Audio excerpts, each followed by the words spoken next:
इस्तेमाल होने वाला जो टेंस है उसका नाम है प्रेजेंट इंडेफिनिट टेंस। हम जब भी कोई बात करते हैं ना तो वो अक्सर ऐसे होता है कि वो 3 ज़मानों से ताल्लुक़ रखती है, या तो वो पास्ट होगा या प्रेजेंट होगा या फ्यूचर होगा।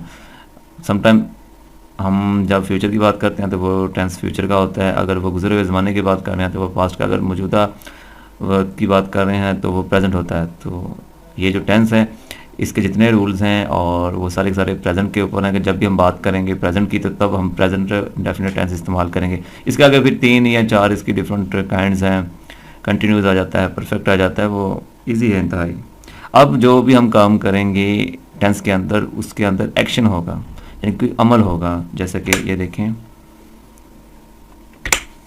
अक्सर जो ग्रामर की बुक्स हैं उसमें लिखा होता है कि करता है, करती थी, अगर आ जाए आखिर में तो वो प्रेजेंट टेंस है। प्रेजेंट सिंपल टेंस भी इसे कहते हैं, प्रेजेंट इंडेफिनिट टेंस होता है जिसमें करता है। ये आसान है, अगर आपको ज़्यादा इसकी प्रॉपर्ली समझ नहीं आ रही तो आप जस्ट यही रख लें, करता थी, करता है, थी नहीं, करता है, लिखता है, करता करता जब आए तो समझ लें कि वो प्रेजेंट इंडेफिनिट टेंस है।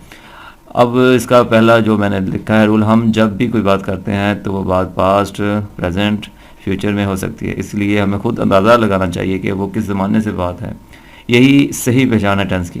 ये याद रखें कि अक्सर लोग ये कहते हैं कि ये टेंस तो पास्ट का है तो आप प्रेजेंट में क्यों कर रहे हैं। तो आप अपनी बात को देखें, अगर तो करने वाला बात माजी में कर रहा है तो उसे माजी यूज़ करना चाहिए, माजी के जो रूल्स हैं टेंस के। अगर वो प्रेजेंट में बात कर रहा है तो उसे प्रेजेंट यूज़ करना चाहिए, अगर वो फ्यूचर के लिए बात कर रहा है तो उसे फ्यूचर इस्तेमाल करना चाहिए।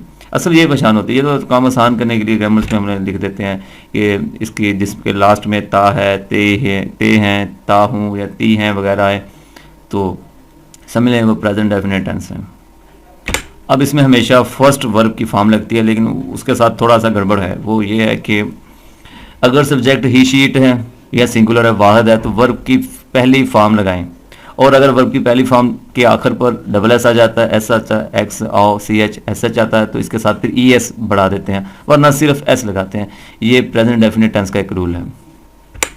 उसके बाद क्या है, अब ये देखें कि मैंने पहले सिंगुलर बात की, लेकिन फिर भी जो ग्रामर एक बार बना दी है, थोड़ा बहुत इसमें एरर्स हैं, जैसे कि आई एक सिंगुलर है, लेकिन इसके साथ भी हम वर्ब सिंपल यूज़ करते हैं। अगर सब्जेक्ट आई हो, वो हो, यू हो, दे हो या प्लूरल हो, तो सिर्फ वर्ब की फर्स्ट फॉर्म लगाएं, यानी इसके साथ फिर कोई भी एस या ई एस नहीं लगाया जाता।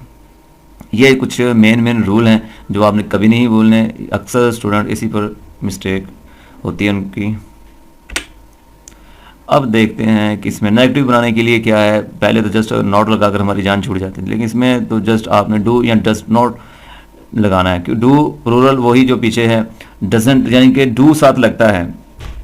नेगेटिव बनाने के लिए सब्जेक्ट इट, ही, शी या सिंगुलर हो तो डज नॉट लगेगा। अगर सब्जेक्ट यू है, आई है, दे है, वी है या प्लूरल है तो फिर डू नॉट लगाएं, और आपकी पहली फॉर्म के साथ। फिर एस और ई एस नहीं लगेगा, क्योंकि एस और ई एस जो ई एस है ना वो डू के साथ लगा देते हैं, इसलिए फिर वर्ब के साथ नहीं लगते। ये किसका मेन रूल है। और नीचे इसका फार्मूला लिखा हुआ है, सब्जेक्ट लिखें, सब्जेक्ट जो काम करने वाला होता है, उसके बाद अगर नेगेटिव बना रहे हैं तो डू लगेगा या डज लगेगा, उसके बाद नॉट वर्ब की फर्स्ट फॉर्म, फिर ऑब्जेक्ट। ऑब्जेक्ट हमारा जिसके ऊपर हम टारगेट कर रहे हैं, जिसके ऊपर काम हो रहा है, उसे हम ऑब्जेक्ट कहते हैं।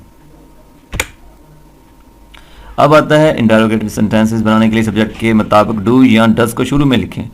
डू और डज को शुरू में, जैसे क्या तुम जानते हो, डू यू नो, हम बोलते हैं ना डू यू नो, तो डू यू आया ना तो इसलिए फिर डू लगता है। जैसे कि हमने रूल में देखा, डू या डज को पहले लिखते हैं, बाद में सब्जेक्ट, फिर वर्ब की फर्स्ट वन, V1 वर्ब की फर्स्ट वन प्लस जो यानी कि फिर ऑब्जेक्ट।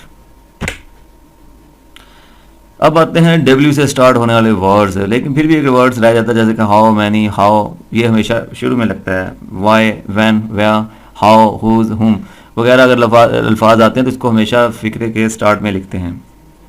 वो मेरी बात का यकीन क्यों नहीं करते।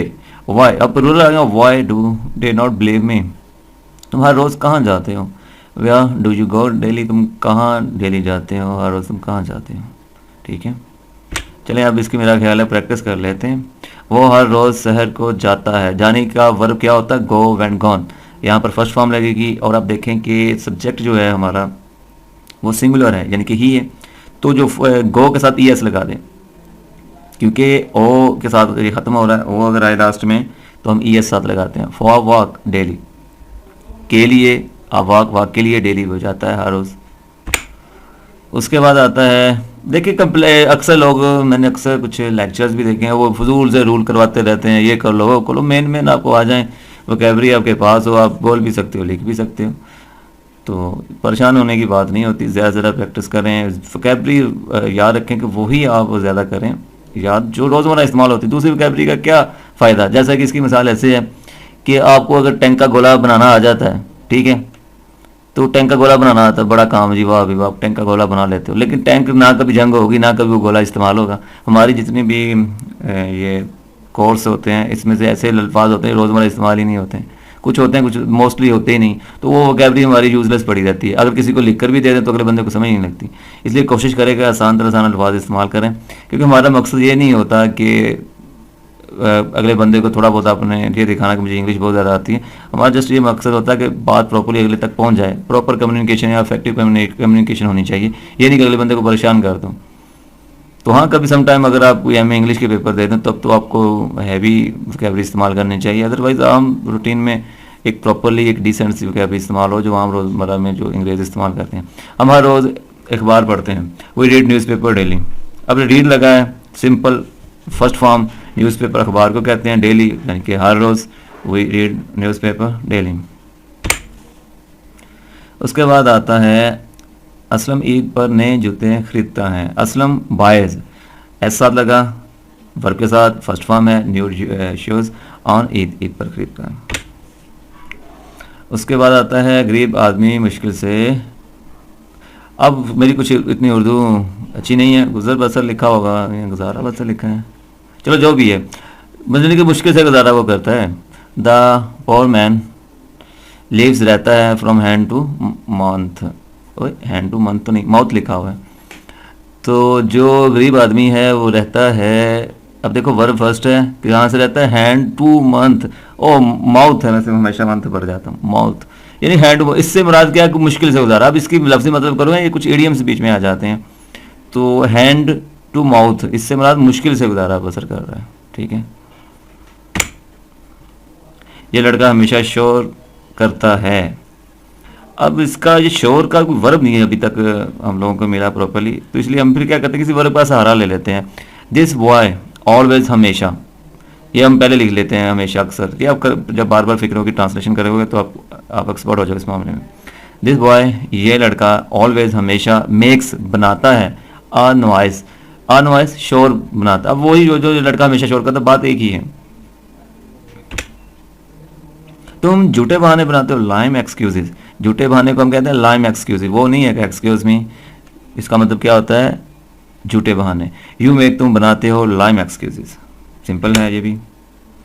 अच्छा, डूबते को तिनके का सहारा चाहिए, ड्राइंग मैन, एक डूबने वाला जो आदमी होता है, कैच, कैच पकड़ता है क्या, एट अ स्ट्रा। आप इसको प्रॉपरली लफ्ज़ी मतलब करोगे तो कुछ तो हल्का सा चेंज होगा, लेकिन इसका मतलब यही बनता है, डूबते को तिनके का सहारा। मैं सुबह सवेरे उठता हूँ, अब देखो इसके अंदर कुछ आपको याद करना चाहिए। गेट अप जो होता है ये उठने को कहते हैं, अर्ली, सुबह सवेरे, इन the morning, early in the morning, सुबह सवेरे। जब भी कहीं पर भी आपने बोलना है सुबह सवेरे तो आपको फौरी दिमाग में आना चाहिए early in the morning, early in the morning, उठने को get up, I get up early in the morning. उसके बाद आता है वो झूठ नहीं बोलती, she doesn't tell a lie, does not भी लोग पढ़ने, डजंट वैसे अच्छा लगता है, जैसे डोंट नहीं, you don't know, she doesn't tell a lie, tell क्योंकि डज पहले आया, वो डज के डू के साथ ईएस लग गया तो टेल के साथ सिंपली लिखना, फिर बार बार साथ साथ नहीं लिखाना। शी डजंट टेल अ लाई, वो झूठ नहीं बोलती।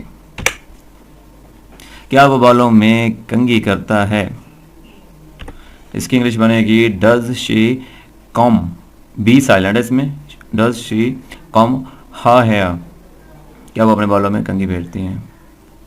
कुछ लफ्ज़ ऐसे होते हैं कि जो कि नॉन भी होते हैं, वर्ब भी होते हैं। वर्ब यानी कि एक्शन, कंघी करना को हम क्या कहते हैं, कॉम, बी इसमें साइलेंट, और कंघी को भी इंग्लिश में कॉम ही कहते हैं।